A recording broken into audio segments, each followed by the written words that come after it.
В ходе встречи президентов Кыргызстана Сооронбая Жээнбекова и Таджикистана Эмомали Рахмона было обсуждено сотрудничество, а также выработаны шаги дальнейших действий. Об этом на брифинге сообщил пресс-секретарь Министерства иностранных дел Уланбек Дыйханбаев.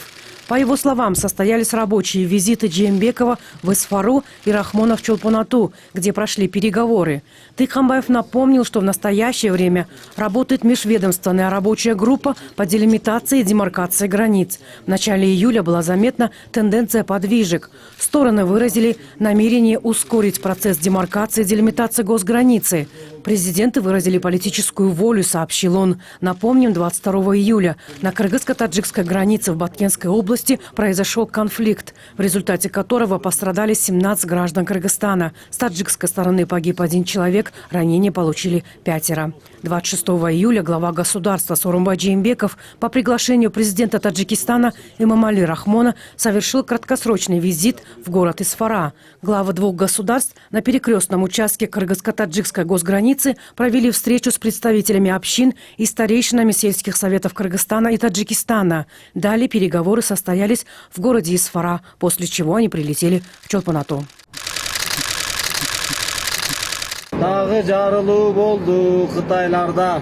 Китайская компания, ведущая разработки на золоторудном месторождении Солтон-Сары, выплатит компенсацию за падеж скота. Об этом сообщает Госкомитет промышленности, энергетики и недропользования. По данным ведомства, председатель Госкомитета Эмиль Осмонбетов попросил руководство предприятия решить вопрос с целью формирования позитивного имиджа компании. Разработчики согласились. Ранее сообщалось, что специальная комиссия провела ряд лабораторных экспертиз по факту гибели скота на месторождении Солтон-Сары. По словам главы Госинспекции по ветеринарной и фитосанитарной безопасности Калыса Джумаканова, в воде и почве не обнаружено никаких вредных веществ, которые могли бы повлиять на состояние здоровья людей и скота. Местных жителей проинформировали, что китайская компания дали предписание, согласно которым периодичность взрывных работ изменят. Для инициирования зарядов разработчики обещают использовать детонаторы с серийными замедлениями, что исключит сейсмическое воздействие и разлет горной массы от взрывных работ. Эти работы будут проводиться не более 2-3 раз в неделю. Кроме того, компания обязуется заранее информировать местных жителей о предстоящих взрывных работах. Эмиль Осмонбетов взял месторождение Солтон-Сары под личный контроль.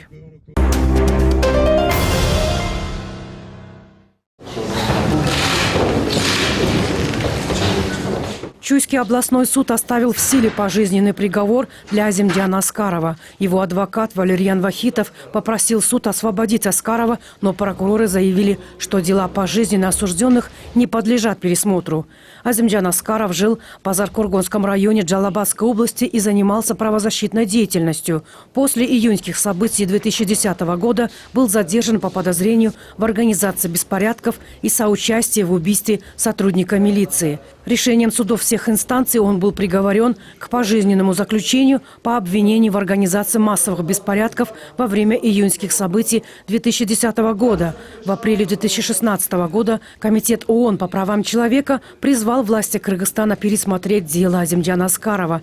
Позже дело было пересмотрено в Чуйском областном суде, который решением от 24 января 2017 года оставил в силе приговор о пожизненном заключении. В Бомском ущелье произошел камнепад, поврежден автомобиль марки Toyota Wish. В соцсетях появилось видео, на котором видно, что на трассе много камней, вокруг машины столпились люди. В МЧС сообщили, что камнепад произошел 29 июля примерно в 8 вечера на 140-м километре трассы Бишкек-Нарын-Торугард. Объем камнепада, смешанного с гравием, составил 1,5 кубометра. Toyota Wish была эвакуирована, жертв нет. Дорога была расчищена. В Бишкеке 2 парней угнали «Лексус» за $110 тысяч. Об этом сообщили в пресс-службе ГУВД Бишкека. По ее данным, 26 июля в УВД Первомайского района Бишкека с заявлением обратился гражданин. С его слов, в подвальной автостоянке многоэтажного дома неизвестные угнали автомашину марки «Лексус» стоимостью $110 тысяч.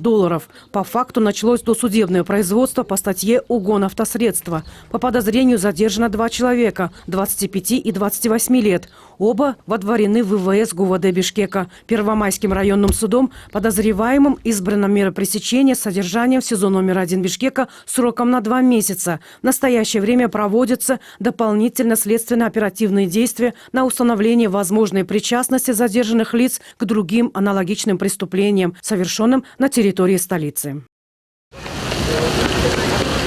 В Кыргызстане появится электронная база данных с информацией о должниках по алиментным обязательствам. Она должна помочь в розыске должников. Создание базы предусмотрено в поправку к закону о статусе судебных исполнителей и об исполнительном производстве, который подписал президент Сооронбай Жээнбеков.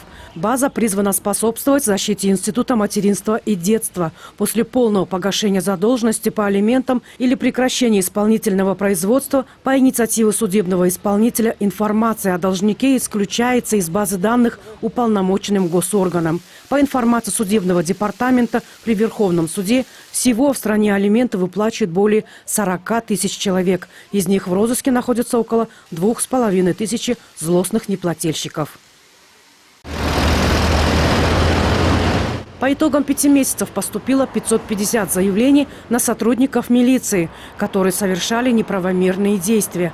Об этом сообщается в отчете МВД. 63 заявления нашли свое подтверждение, значится в отчете. В прошлом году за этот же период поступило более 1000 жалоб. 138 заявлений нашли свое подтверждение. К поискам российского альпиниста, пропавшего в горах Чоңалайского района Ошской области, подключился вертолет одной из туристических фирм. Об этом сообщили в пресс-службе МЧС. Отмечается, что в настоящее время 45-летнего мужчину продолжает искать 11 спасателей. Напомним, российский альпинист в конце июля совершил восхождение на пик Ленина в горах Памира. 27 июля, спускаясь с вершины, мужчина последний раз вышел на связь на высоте 5000 метров. В поисках задействованы сотрудники МЧС и спасатели туристической компании. 31 июля и 1 августа автоматизирована информационно-измерительная система контроля и учета электроэнергии «Северэлектро» произведет в Бишкеке дистанционное отключение более 2000 бытовых абонентов за несвоевременные платежи на сумму около 6 миллионов сомов. Об этом сообщила пресс-служба компании. Во избежание неудобств «Северэлектро» призывает абонентов оплатить счета за электроэнергию заблаговременно. Компания принимает платежи в режиме реального времени. Электроснабжение потребителей с так называемыми умными счетчиками, дистанционно прерванное из-за несвоевременных платежей, подключается после произведения полной оплаты и последующего поступления сигнала на сервер «Северэлектро». Далее с сервера автоматизированная система без участия человека посылает сигнал на подключение прибора учета абонента. Осенью Госкомитет по делам обороны организует призыв на военную и альтернативную службу около 10 тысяч граждан. Как сообщил временно исполняющий обязанности начальника Главного управления местных органов Военного управления Госкомитета по делам обороны Сыргак Бодубаев, с 1 сентября будет организован призыв на военную службу граждан от 18 до 25 лет. На военную службу будут призваны около 3000 человек, около 8000 на альтернативную службу. В августе начнутся мероприятия по изучению молодых призывников на осень 2019 года. По данным медицинского обследования молодого пополнения призыва «Весна 2019», медики выявили 57 человек с различными заболеваниями, которые препятствуют прохождению службы. Они были возвращены в военные комиссариаты для замены.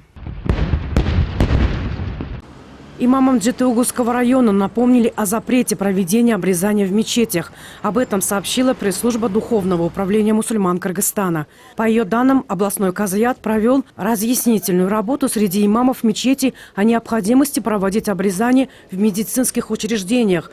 Как выяснилось, мужчина, который в мечети села Аностон сделал обрезание сразу 6 мальчикам, пригласил бывший имам. Напомним, один из мальчиков после обрезания в мечети попал в больницу с кровотечением и гематомой.